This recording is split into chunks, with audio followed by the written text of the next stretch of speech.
many other brothers, they make their way through the preceding degrees, first degree, second degree, third degree. Presumably they're now a Mason.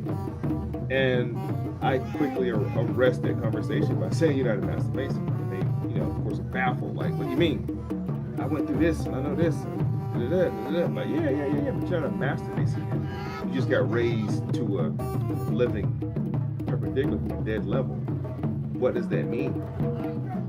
What does that mean? And they don't know what that means. Like, are you aware of the rituals in ancient Egypt where they raised up masters with a lion's paw on their hand, literally, right, under a certain sign on a certain time?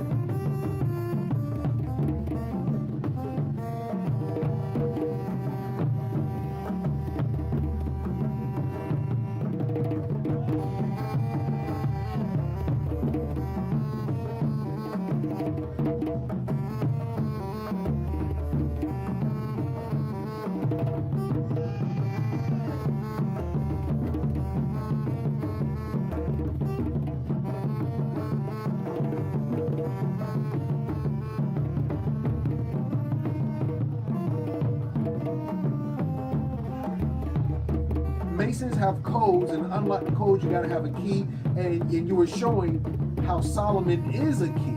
Yeah, just a key. Just a key. Just a key. Yeah. Okay. Solomon is just a key.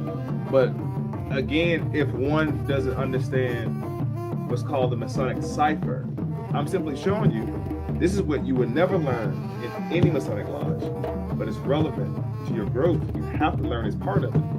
Otherwise, you come paying dues and be a dues card carrying member. You don't grow. You never become that better man. So Solomon, the word Solomon itself, you just break down the Latinized meaning of the whole entire word. And you get soul in the beginning, Om, which is the chant, the mantra to congregate a lot of the vibration in the body. Then you get Om, which is another deity of ancient Heliopolis, of which they worship the soul or the sun in Heliopolis. And so in the way they would worship is they would gather around the temple and they would groan Om. So that's what Solomon is, not who Solomon is. The who of Solomon is a person.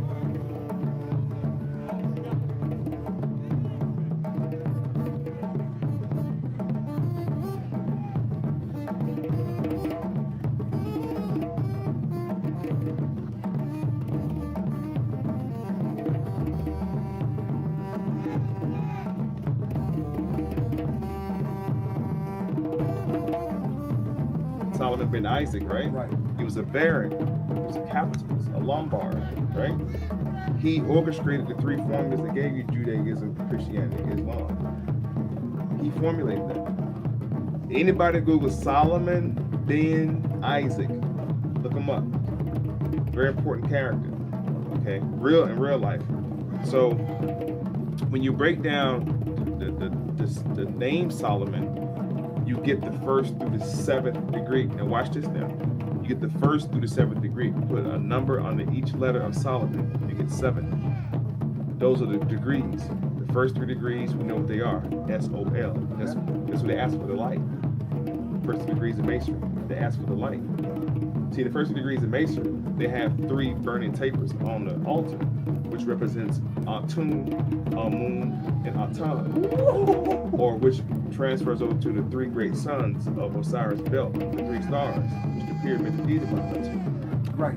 That's what they represent, those 3 lights. So in the first 3 degrees, they get the light, the sun, right?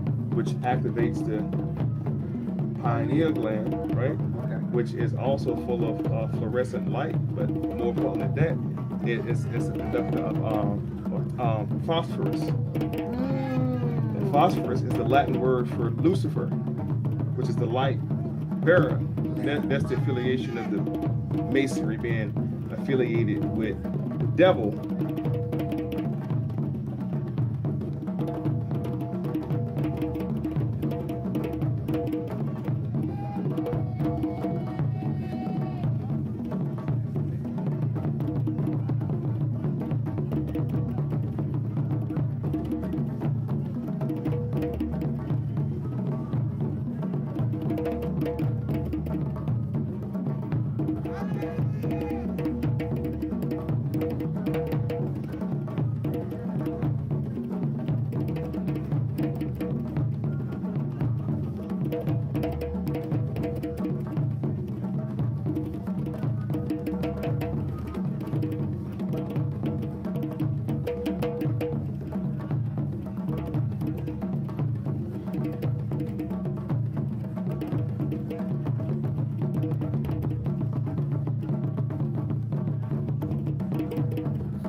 jump started the whole religious situation when it came to the idea of Christianity and all this shit. The Greeks jump started it in 332 BCE. You see, with Ptolemy. Ptolemy I, Soter, and then his sons all the way down to Ptolemy II, Philadelphia, continued the whole procession of Apis being amalgamated with Osiris. And it was this cup god. You gotta pull this shit up. I can't make this shit up, family. This is cup god on top of his head, and the idea of a bearded figure being worshipped began with the Greeks. And as it relates to Christianity. Right. Now, the image doesn't get broken until later when you're dealing with Empress Irene. Okay, and she commissioned a guy by the name of Jacob Van Laspel to start the Jacobite Church. He had what's called iconoclasm began, the breaking of an image. So the Greeks having a jump start on it, Desiderius Erasmus was translating the book out of Greek into Latin in 1516, called the Nova Instrumentum. In 1519, he rewrote it and called it the Nova Testamentum. In 1535, he finally put the Old and the New Testament on the same cover for the first time. Him, a man by the name of Miles Coverdale. The Bible was dedicated to Prince James. It was dedicated to him. It was just a conversion out of the Greek and over into the Latin. And go ahead. You mean King James? Prince James. Prince James. He was the prince of what we call England, but he was the king of Scotland. Ooh.